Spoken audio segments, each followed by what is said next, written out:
तो दोस्तों, आज की इस वीडियो में हम लोग फिर से बात करने वाले हैं एक और व्याख्या की, जो है लाल तुम्हारे विरह की अग्नि अनूप अपार, सरसै बरसै नीर हूँ, झर हूँ मिटे न झार, कागद पर लिखत न बनत, कहत संदेशु लजात, कहिए सब तेरी ही हो, मेरे हित की बात। तो ये बिहारी लाल द्वारा लिखित एक पंक्ति है, जो कि आप लोगों के एग्जाम में पूछी जा सकती है MHD 1 में। ठीक है, तो सबसे पहले हम लोग इसकी व्याख्या लिखेंगे, तो उससे पहले क्या करना है, व्याख्या लिखने से पहले हमें इसके संदर्भ को देखना है। तो देखिए, प्रस्तुत पंक्ति हमारी पाठ्य पुस्तक MHD 1 हिंदी काव्य विविधा में संकलित जो प्रसिद्ध रीतिकालीन कवि हैं बिहारी, उन्हीं की रचना है, जो उनके अमर ग्रंथ सतसई से लिया गया है। यह सतसई से लिया गया एक पंक्ति है। ठीक है, यह जो दोहा है, उस परिस्थिति में ये उस समय की परिस्थिति या फिर उस परिस्थिति को प्रकट करता है जब नायिका विरह में जल रही है और अपने प्रियतम यानी लाल लाल जो कहा गया है यहाँ पे, उनके प्रियतम को कहा गया है। कोई भी एक नायिका है जो अपनी प्रियतम को पत्र के माध्यम से अपने अंतर्मन की पीड़ा व्यक्त करनी चाहती है। ठीक है, मतलब कोई भी एक नायक नायिका है, जो इसमें नायिका क्या करती है, अपने नायक को पत्र के माध्यम से अपने मन की व्यथा को प्रकट करना चाहती है। वह महसूस करती है कि विरह की अग्नि इतनी प्रचंड और अपरंपार है कि उसे शब्दों में पिरोना संभव नहीं है। मतलब उस नायिका का विरह जो है, जो वेदना है, जो दुख है, वो इतनी भयानक है, इतने मतलब उच्च स्तर पर उसको दर्द मिला है कि वो अपने मतलब शब्दों में बता पाना संभव नहीं है उसके लिए। वो कहती है कि यह पीड़ा ना लिखी जा सकती है, ना कही जा सकती है, सिर्फ वही कह सकेगा जो उसका हृदय जानता है। मतलब उस पीड़ा के बारे में वही व्यक्ति कह पाएगा जो उसके हृदय को जानता है। वो अपनी प्रियतम को पत्र के माध्यम से ये बातें कहती है, लेकिन उसमें ये कह रही है कि ना लिखी जा रही है, ना कही जा रही है। मतलब विरह वर्णन का यहाँ पे जिक्र हुआ है। ठीक है, तो देखिए प्रसंग में क्या लिखेंगे कि प्रस्तुत दोहा जो है वह विरह वेदना, प्रेम की तीव्रता और प्रेम पत्र की सीमाओं को अत्यंत मार्मिक ढंग से व्यक्त करता है। विरह में जल रही नायिका अपने मित्र यानी सखी या दूत के जो भी हैं मित्र हैं, मतलब कुछ भी बोल दीजिए, नायिका जो है अपने मित्र या फिर नायक के माध्यम से अपने प्रियतम को एक संदेश भेजना चाहती है। जो भी दूत हो, मित्र हो, सखी हो, उसी के माध्यम से अपने प्रियतम तक, नायक तक क्या भेजना चाहती है, एक संदेश भेजना चाहती है। परंतु जब वो पत्र लिखने बैठती है तो महसूस करती है कि उसकी व्यथा इतनी तीव्र है कि उसे कागज पर उतारना संभव नहीं। वह लज्जा से भी घिरी है, क्योंकि प्रेम की बातें कहने में संकोच होता है। नायिका जो है प्रेम की बातों को लिखने में संकोच बोध करती है, इसलिए वो अपने प्रियतम को यही कहने को कहती है कि उसका हृदय जो जानता है वही सबसे बड़ा संदेश है।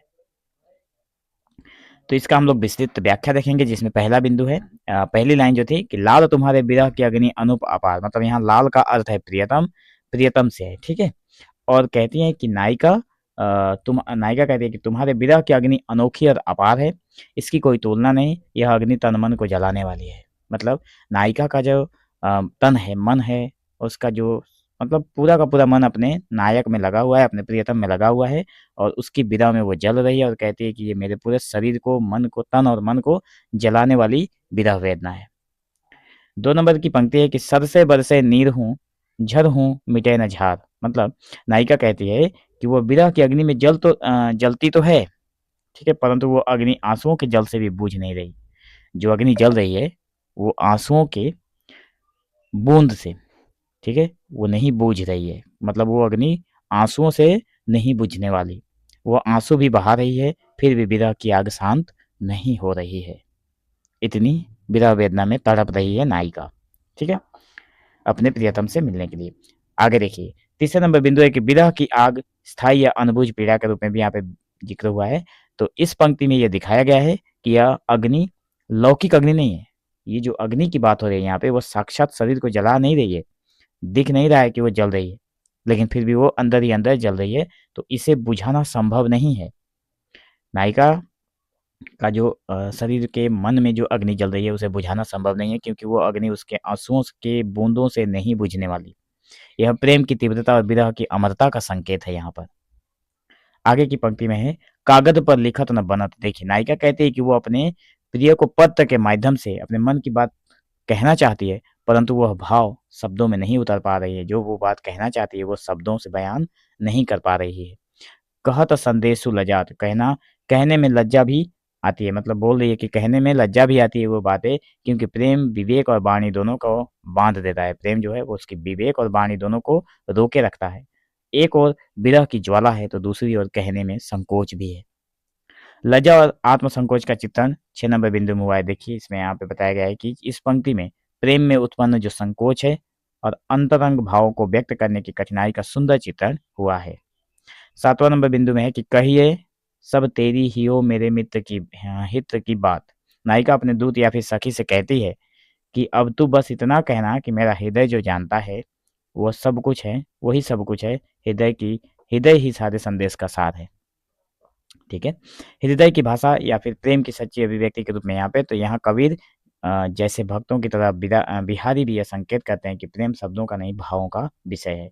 कबीरदास ने जिस तरह से कहा था कि प्रेम जो है वो शब्दों का नहीं बल्कि मन की भावों का विषय है, ठीक वैसे ही बिहारी भी यहाँ पे बिहारी लाल भी कहते हैं कि प्रेम जो है वो शब्दों का नहीं बल्कि भावों का विषय है। प्रेम में वाणी वाणी की सीमा का बोध होता है। जैसे देखिए बिहारी यह भी दर्शाते हैं कि सच्चा प्रेम जो है वो शब्दातीत होता है। जब हृदय भर जाता है तब वाणी चुप हो जाती है। ठीक है, 10वां नंबर बिंदु है बिहारी की काव्य कला का उत्कर्ष। देखिए केवल 4 पंक्तियों में बिहारी ने विरह, जलन, संकोच, असमर्थता और आत्मनिवेदन को जिस सघनता से प्रस्तुत किया है वह उनकी काव्य शैली की विशेषता ही है। ठीक है, तो निष्कर्ष के तौर पर हम लोग यही बोलेंगे कि यह दोहा जो है प्रेम में वाणी की असमर्थता, भावों की तीव्रता और हृदय की आत्मसंवेदना का अत्यंत भावपूर्ण चित्रण है। बिहारी ने विरहिणी नायिका की उस स्थिति को शब्द दिए हैं जो उसकी पीड़ा अपार है, परंतु वो उसे ना तो कह सकती है ना लिख सकती है।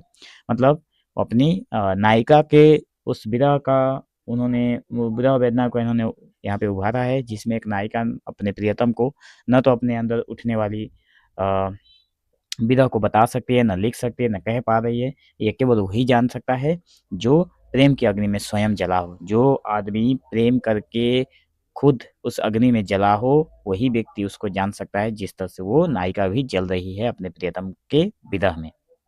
तो बिहारी का यह दोहा साक्षात उदाहरण है कि कैसे एक संक्षिप्त रचना भी इस हृदय को भीतर तक स्पर्श कर सकती है। तो बिहारी ने इन 4 पंक्तियों के माध्यम से इतना बता दिया है कि अगर रचना चाहे कैसी भी हो, अगर उसमें यथार्थ मिला हो, मतलब उसमें अगर सच्चाई हो, तो वो अपने अंदर तक झकझोरने का काम करती है पाठक के मन में। तो मिलेंगे दोस्तों हम लोग एक नई वीडियो में। आशा करता हूँ कि आप लोगों को ये छोटी सी वीडियो लेकिन इन्फॉर्मेटिव और एग्जाम के लिए बहुत ही इंपॉर्टेंट है, इसलिए बहुत सारी वीडियो अपलोड की जा रही है। अगर आप लोगों को ये पीडीएफ चाहिए, बहुत सारे दोस्त हैं जो ये पीडीएफ को खरीदना चाहते हैं, तो यहाँ पे मैं बता दूं आप लोगों को क्या क्या मिलता है इस पीडीएफ में। बहुत सारे बच्चों ने खरीद कर भी पढ़ लिया है, पढ़ भी रहे हैं।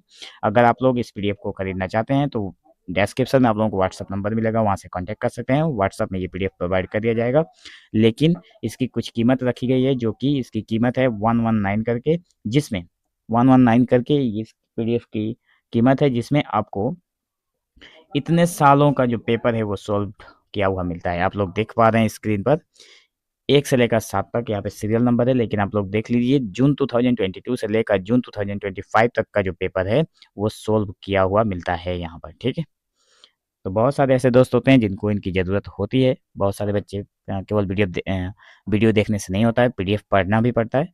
अगर आप लोग पीडीएफ लेना चाहते हैं तो कॉन्टैक्ट करके ले सकते हैं। ठीक है, और अपने दोस्तों के पास भी वीडियो को शेयर कर सकते हैं। तो मिलेंगे हम लोग एक नए वीडियो में, तब तक के लिए धन्यवाद।